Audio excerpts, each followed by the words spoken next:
Kali saudara-saudara kita, Bah, setiap ada masalah sedikit, tolong digarap dong, aku bayar berapa. Itu gimana? Fenomenanya seperti apa itu, Bah? Saya selalu bilang, kalau ada orang bermasalah datang ke sini, saya cuma tanya, yang bikin masalah siapa? Lah kok yang harus nyelesain masalah saya? Nah, cuman saya hanya ngasih apa namanya, jangan aja lah ya, ngasih pemahaman. Bagaimana sih caranya keluar dari masalah yang dihadapi sama dia?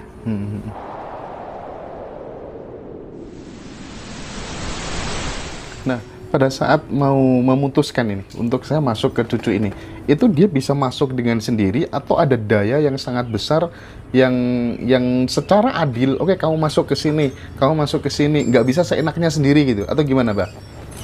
Kalau kami meyakini ini dari sambung daya semesta. Jadi dari mulai konstelasi perbintangan yang bergerak, kemudian matahari, bumi, bulan dan lain sebagainya, termasuk lingkungan yang ada di sekitar kita, ruang kehidupan di muka bumi ini bekerja keras, luar biasa kerasnya, sehingga terbentuklah satu objek yang cocok untuk sel ini, maka masuk dia. Karena cocok, yaitu software mencari hardware. Ini hardware cocok, masuk. Nah, ketika kemudian misalnya si kakek tadi udah masuk ke dalam diri si bayi, Bah. Terus kita sebagai anaknya ini kirim doa terus kepada si kakek itu gitu. Nah, itu apa tuh namanya, implikasi positif yang dirasakan si kakek yang sudah masuk ke dalam bayi itu gimana? Kan kita kadang disuruh doakan leluhur, sementara leluhur kita ini dia sudah hidup lagi bersama jadi anak kita. Nah, kesalahan kita itu, Mas, berdoa itu untuk orang hidup, Mas. Untuk ruang kehidupan, bukan untuk yang mati. Yang sudah meninggal itu justru kita memohon, kita meminta, ayo bantu saya gitu loh. Ayo bantuin saya, misalnya kakek atau nenek bantu saya sedang dalam keadaan kere gitu loh, atau saya dalam masalah yang sangat berat, tolong bantu saya. Mereka yang akan bantu kita, karena darahnya pun mengalir dalam diri kita, DNA-nya ada di dalam diri kita. Mustahil kita ditinggalkan sama mereka. Kalau di-compare, Bah, lebih realistis mana minta bantuan leluhur sama minta bantuan Sang Hyang? Sang Hyang itu ada dengan kita. Cuman Sang Hyang itu tidak punya kehendak apapun, dia sangat suci. Kalau dia berpihak-pihak gimana gitu? Misalnya berpihak ke saya karena saya mau menginginkan sebuah barang tertentu. Tentu ada, hidup ini ada pertukaran dan perubahan. Pasti ada yang ditukar. Ada resikonya juga. Sedangkan Hyang itu tidak ada persoalan resiko, tidak ada persoalan. Dia murni sejernih-jernihnya. Tidak ada. Jadi meminta, memohon itu betul kepada Tuhan. Betul kepada Tuhan. Minta tolong pada Tuhan ya. Iya. Karena sampai hari ini tuh kita semua tuh Tuhan yang berkumpul ya, di dalam diri kita itu kan DNA yang udah nggak tahu berapa ribu generasi ini. Tadi aja kopi, saya kan tidak berdoa kepada Hyang nggak bisa bikin kopi. Saya cukup minta sama dia untuk tolong buatkan kopi. Nggak lama datang kok kopinya. Tapi coba minta kepada Hyang, sampai mati belum tentu nongol itu kopi. Nah, inilah mungkin ya kesalahan, bukan kesalahan, kekurangan apa ya, kurang asik lah gitu. Orang selalu begini loh berdoa tuh. Dia lupa ada 3 lembaga agama yang menyatakan, 1, Tatwam Asi, aku adalah engkau, engkau adalah aku. Yang kedua, Manunggaling Kaula Gusti, bahkan tidak ada jarak di antaranya. Yang ketiga, ada dalam saudaramu yang muslim, juga dikatakan, aku jauh lebih dekat dari urat lehermu. Bahkan tidak ada jarak di antaranya.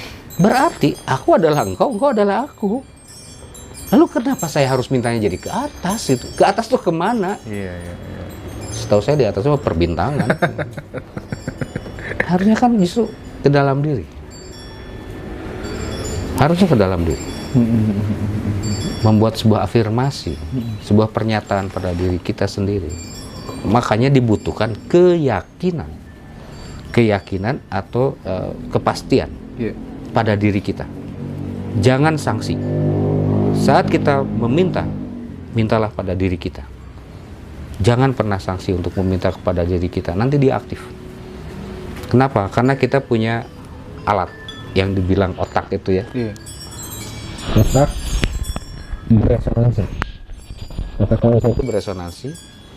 Ketika kita membutuhkan sesuatu, menginginkan sesuatu, maka kirimkan gelombang itu. Ya ada cara-caranya. Kirimkan gelombang itu, nanti dia akan beresonansi dengan yang satu frekuensi. Tek nyambung, maka terjadi apa yang kita inginkan. Andai kata semua orang memahami betul ilmu seperti itu, Bah, maka praktik-praktik perdukunan, paranormal, ya, dan istilah-istilah, dan mungkin Abah juga mungkin sering didatangi orang, Bah, aku ini ada masalah begini, Bah, tolong, Bah, dibantu, Bah. Banyak sekali saudara-saudara kita, Bah, setiap ada masalah sedikit, tolong digarap dong, aku bayar berapa. Itu gimana? Fenomenanya seperti apa itu, Bah? Saya selalu bilang, kalau ada orang bermasalah datang ke sini, saya cuma tanya, yang bikin masalah siapa? Lah kok yang harus nyelesain masalah saya? Nah, cuman saya hanya ngasih jangan aja lah ngasih pemahaman.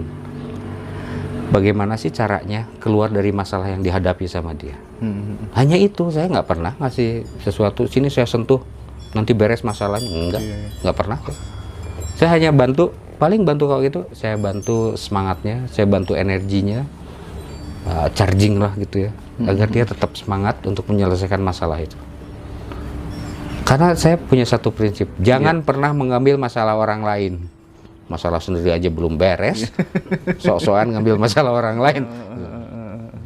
Kecuali kalau saya lagi butuh uang. Bangsa kita itu senang dibohongin loh. Bener-bener bahaya. Dan bohongnya semakin hebat, berbunga-bunga, semakin laku. Kalau dikasih yang sederhana, yang sudah dikompres, bangsa kita itu jarang yang percaya. Padahal seorang bapak fisikawan dunia, Albert Einstein, setelah kematian dia hanya meninggalkan rumus yang begitu sederhana. E sama dengan MC kuadrat. Dah aja. E sama dengan MC kuadrat. Padahal bagaimana dia belajar dari sejak kecil mungkin terus belajar sampai tuanya. Berapa banyak ilmu yang dia kuasai. Ilmu fisika. Ujung-ujungnya dia merangkum semuanya dan melahirkan rumusan yang sederhana.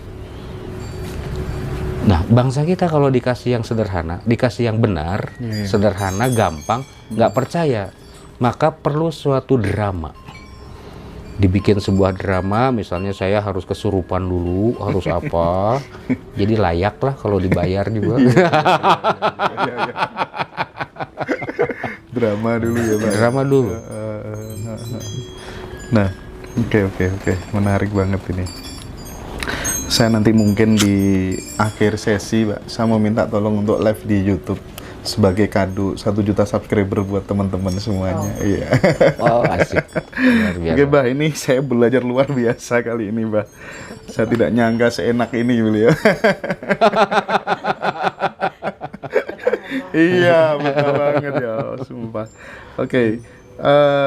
Gini, Mbak, apa tuh namanya? Tadi kita sempat ngobrol nih soal Nabi ya. Tentang Nabi nih, kira-kira apakah memang kalau misalnya di Sunda sendiri, di Jawa sendiri itu juga punya tokoh yang disentralkan gitu, tokoh yang disucikan gitu ya? Itu gimana, Pak? Soal Nabi gitu. Nabi itu artinya orang yang tercerahkan. Orang yang tercerahkan. Dan itu bisa terjadi kepada diri setiap manusia. Iya. Oke. Makanya di kita mungkin pernah dengar nama Rahyang Wastukancana. Pokoknya biasa secara umum ya. Yang sudah menggunakan gelar kencana itu pasti orang yang sudah tercerahkan. Nah, itulah Nabi. Orang-orang yang sudah tercerahkan. Nah, kalau dalam perspektifnya teman-teman yang di agama mayoritas kan beda tuh antara Nabi dengan Rasul itu. Gimana kalau itu, Pak? Memang kita semua Rasul. Bilanglah dengan bahasanya mereka. Saya pakai bahasa saudara-saudara Muslim. Rasulullah artinya orang yang diutus oleh Allah. Lah kita semua ini pohon dan lain sebagainya diutus sama siapa sih? Berarti ada yang bukan selain Allah dong. Sedangkan perjanjian kan nggak begitu. Tiada Allah selain Allah. Jangan dipakai tiada Tuhan selain Allah. Oh maaf saya kurang setuju. Jangan campur adukan bahasa saya. Bahasa bangsa saya jangan dicampur adukan. Kalau mau tiada Tuhan selain Tuhan, boleh. Tiada hyang selain hyang, boleh. Tapi jangan dibanding-bandingkan. Sampai mengatakan tiada hyang selain Allah atau tiada Tuhan selain Allah. Saya tidak setuju. Itu ada, nggak tahu ya, di kepala saya kok ada suara melecehkan gitu. Oke. Dan bahasa mereka, bahasa bangsa Arab ini menjadi posisi semakin tinggi gitu. Enggak, kita bangsa berbudaya. Karena bagi kita, di negeri kita ya, belajar agama itu agar berbudaya. Jadi orang berbudaya derajatnya lebih tinggi daripada orang beragama. Itu di kita. Orang berbudaya lebih tinggi derajatnya daripada orang beragama. Kan agama itu harus membudaya. Harus menjadi sebuah kebudayaan kan. Kebudayaan bud sendiri artinya pencerahan. Jadi kebudayaan adalah hasil dari sebuah pemikiran yang brilian. Orang-orang yang tercerahkan. Itulah produk yang disebut kebudayaan dari hasil bud dan daya. Jadi hasil dari daya yang orang-orang yang tercerahkan melahirkan sebuah produk kebudayaan. Oke. Makanya semua begitu indah di negeri ini. Tentang ajaran nilai-nilai kearifan lokal ya, tidak peduli itu di mana saja, mau di Sunda, mau di Jawa gitu. Ketika seseorang sudah sampai level ibaratnya uangnya udah banyak gitu, Bah. Ya. Untuk meningkatkan supaya semakin tercerahkan, pemahaman semakin paripurna. Kalau di Muslim kan dia harus pergi ke tanah yang lebih suci begitu, Bah. Nah, kalau kita gimana, Bah? Mekah ya?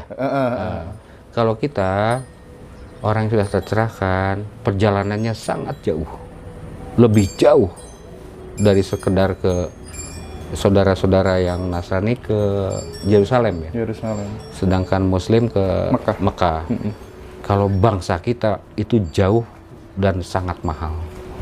Dan bahkan mungkin sampai mati pun belum tentu bisa mencapai tempat itu. Yaitu masuk ke dalam diri sejati. Masuk ke dalam diri sejati. Sampai dia kenal pada dirinya. Karena siapapun yang kenal pada dirinya, dia tahu siapa yang menjadi sembahannya. Disitulah tempat bersembahyang dan bersemayam dari Sang Hyang Agung, Sang Hyang Suci, Sang Hyang Menang, Sang Hyang Tunggal. Jadi perjalanannya perjalanan yang sangat jauh. Gratis, tapi belum tentu. Perjalanan keluar diri, dari sini ke sana kita bisa beli tiket, tapi dalam dirinya. Nah, itulah pusat dari peradaban setiap manusia gitu ya. Pertemuan dia dengan Yang Maha. Mungkin yang perlu dipersiapkan adalah apa kira-kira bekal untuk menuju kematian itu, Bang. Nah, supaya kita itu ada ringnya, Bang. Supaya matinya gampang lah ya. Supaya matinya gampang. Ya, mati itu sebuah kepastian. Yang tidak pasti itu kehidupan. Ya tidak pasti kehidupan. Makanya banyak orang yang frustasi menjalani kehidupan ini. Kematian itu sesuatu yang biasa. Dari zaman dulu juga entah berapa miliar kematian itu terjadi. Tidak hanya pada diri manusia, mungkin pada binatang, bahkan bintang-bintang pun ada yang mati.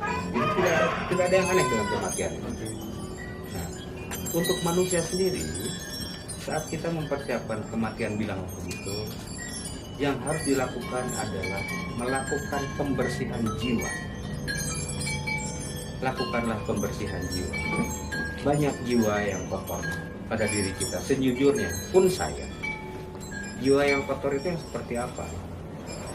Satu, kita harus pahami dulu jiwa itu apa. Makanannya ya, makanan jiwa itu segala sesuatu yang membahagiakan, menggembirakan, sesuatu yang ceria. Karena ketika jiwa mengalami menjadi manusia, dia tentu punya keinginan dan semesta menyediakan segala kebahagiaan. Nah, makanan jiwa itu adalah kebahagiaan. Kebahagiaan atau keindahan-keindahan yang membuat kita merasa hidup itu betul-betul tenang. Sedangkan dalam kehidupan sekarang semua penuh dengan gejolak. Nah, gejolak-gejolak ini diakibatkan oleh pikiran. Pikiran merupakan sebuah gerbang. Jadi ini kita telusuri dulu ya, bagaimana jiwa itu nanti akan menerima. Iya, Pak. Jadi apapun yang terjadi di luar diri kita itu akan masuk diterima oleh sensor yang ada di dalam diri kita, seperti mata, hidung, telinga, mulut dan lain sebagainya. Kita mengizinkan atau tidak mengizinkan itu otak. Ada sebuah pintu, bilanglah begitu di otak itu, jangan sampai loncer gitu loh otak kita. Izinkan atau tidak diizinkan. Kalau diizinkan, dia akan masuk. Banyak hal yang pada akhirnya tanpa disadari ataupun disadari, kita membentuk sesuatu yang mengotori jiwa. Contohnya adalah kedengkian, kebencian, kesedihan, dan lain sebagainya. Itu hal yang mengotori jiwa. Dia bukan makanan jiwa, maka dia akan menempel menjadi kotoran-kotoran jiwa ini. Disitulah cikal bakal dari penderitaan manusia, karena mau masalah sebesar apapun yang kita terima dalam hidup ini, karena hidup adalah sebuah masalah dan penuh dengan masalah. Jadi jangan tahu kekurangan masalah. Masalah mau sebesar apapun, kalau nggak ada rasanya, beres-beres aja tuh, nyantai aja, karena nggak ada rasanya. Yang jadi masalah adalah ketika ada masalah, masalah ini memicu otak kita terbuka, mengizinkan masalah itu dan berubah menjadi sebuah rasa yang tidak enak. Entah itu kebencian, kedengkian, kesombongan dan lain sebagainya. Itulah kotoran-kotoran pada jiwa.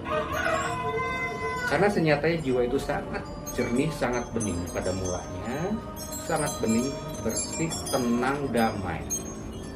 Ketika ditempeli hal-hal yang tidak disukai oleh dia akan menempel menjadi sebuah kotoran. Maka untuk melihat jiwa yang kotor sebetulnya sederhana. Kita tinggal mengevaluasi pada diri kita pribadi. Coba pikirkan satu kejadian tertentu. Saya masih punya amarah nggak sama seseorang? Saya masih punya kesedihan nggak atas sebuah kejadian? Kalau tugas otak, bilanglah otak, merekam semua citra atau image ya, sebuah memori, sebuah kenangan berupa gambar. Yang jadi masalah kan bukan gambarnya, yang jadi masalah itu rasanya. Kalau sampai kita mengalami satu kejadian, misalnya suatu hal yang menyedihkan, kalau tidak ada rasa sedih, ya sudah, itu nggak ada persoalan. Tapi pada saat kita memanggil kembali cerita sedih itu, gambar-gambarnya muncul, lalu rasanya masih ada, berarti jiwa kita masih kotor. Lalu kebencian juga sama begitu.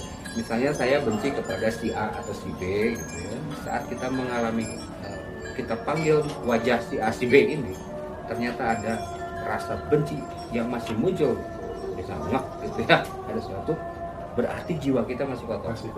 Iya. Nah, kalau dipanggil dan gambarnya muncul, si A, si B ini muncul, ternyata kok nggak ada rasa ya?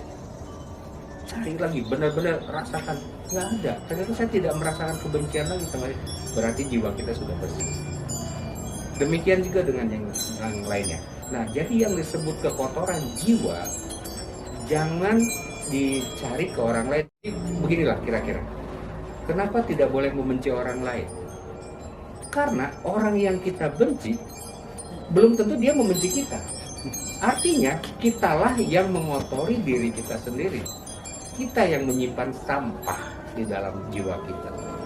Sedangkan jiwa suatu saat dia harus selesai tugas pada diri kita gitu. Sehingga kita harus keluar.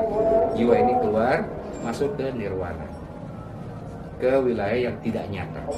Kita pakai dua aja, ada jiwa, ada raga. Jiwa sebagai pengisi dan raga sebagai rumahnya. Nah, pada saat jiwa kita mengisi rumah itu, lalu jiwa kita kotor, maka ada kecenderungan tubuh kita pun akan berperilaku yang tidak menyenangkan. Dan ini juga terkait dengan persoalan energi. Pada saat energi kita gunakan, dia akan dimakan oleh jiwa, dia dimakan oleh otak, dia dimakan oleh segala macam. Hingga kita butuh energi besar dan kita akan mengalami banyak kebocoran-kebocoran energi, sehingga kita ketika menjalani kehidupan tidak enak. Terjadi sesuatu yang lambat sekali. Terjadi sesuatu yang banyak hambatan di dalam hidup kita ini. Nah, terkait dengan persoalan kematian, sudah pasti ketika rumahnya ini sudah keropos, hancur, rumah hancur, artinya raganya hancur, maka jiwanya akan lepas. Jiwa lepas kalau ruh sudah jelas, dia sudah bersatu dengan hyang tanpa ada warna apapun. Tapi rekaman-rekaman yang dibilang fakultas trauma itu ada pada jiwa itu. Nah, jiwa inilah yang kemana-mana, yang selalu menunggu tubuh. Jiwa menunggu tubuh, maka disebut perjalanan jiwa itu bisa terjadi ribuan tahun. Kita pernah mengalami kehidupan kematian terus berulang. Itu jiwa yang mengalaminya untuk menyelesaikan dan membersihkan segala kotoran agar dia kembali tenang, hening, bening, kemudian dia tidak terkotori oleh apapun. Nah, disitulah yang disebut sebagai kemerdekaan atau mokta. Dalam bahasa Jawa Barat disebutnya mokta. Atau dalam moksa, kalau kita nyebutnya mokta, ya itu juga lah ya, itu. Maka terjadilah mokta, dia akan kembali. Dan jiwa ini kalau sudah kembali jernih, dia bukan berarti bebas tugas. Dengan kehendak dan dari sistem yang bekerja dalam semesta yang besar ini, atas tanggung daya semesta, jiwa ini boleh memilih. Mau jadi pohon silakan, mau jadi binatang silakan, mau jadi apapun bodo amat. Sama seperti hyang. Dengan kebeningan dan kejernihannya, ngapain lagi dia harus nempel ke manusia? Kan manusia sudah selesai tugas dia sebagai manusia. Mungkin dia ingin mengalami menjadi binatang, menjadi pohon, menjadi apapun yang ada di luar semesta. Jadi bisa jadi binatang-binatang tumbuh-tumbuhan di sekitar kita, bisa jadi di dalamnya itu ada jiwa-jiwa manusia yang pernah hidup di masa lalu, Pak. Tapi sudah bening, sudah jernih. Jadi dia sudah selesai sebagai manusia, pengalaman sebagai manusia. Kalau kita percaya bahwa kebetulan itu tidak ada, kenapa ada anjing di rumah saya? Kenapa ada kucing di rumah saya? Kenapa ada ayam di rumah saya? Kalau tidak ada datanya, mustahil mereka ada di sini. Pohon-pohon yang ada di sekitar sini juga sama. Mustahil. Ini menjadi hanya sebuah kebetulan. Ini untuk orang-orang pemain spiritual tentu percaya bahwa kebetulan itu tidak ada. Semua sudah sesuai dengan data dan programnya. Maka pohon yang ada di sekitar rumah saya pun sama. Mereka adalah jiwa-jiwa yang pernah datang, yang pernah hadir, dan mereka sudah menjadi suci. Kemudian mereka memilih, entah semesta yang bekerja, bukan pilihan si jiwa itu sendiri, karena dia sudah bening. Lalu dia akan turun kembali menjadi sama seperti air. Air kalau diangkat dari laut emang pernah ada, mau dibikin apa ini? Ketika sudah diturunkan, ada yang jadi menyuburkan pohon, ada yang kemudian ke rumah kita, ada yang dipakai cebok, dipakai mandi, dipakai gosok gigi, dipakai kopi, dipakai apapun.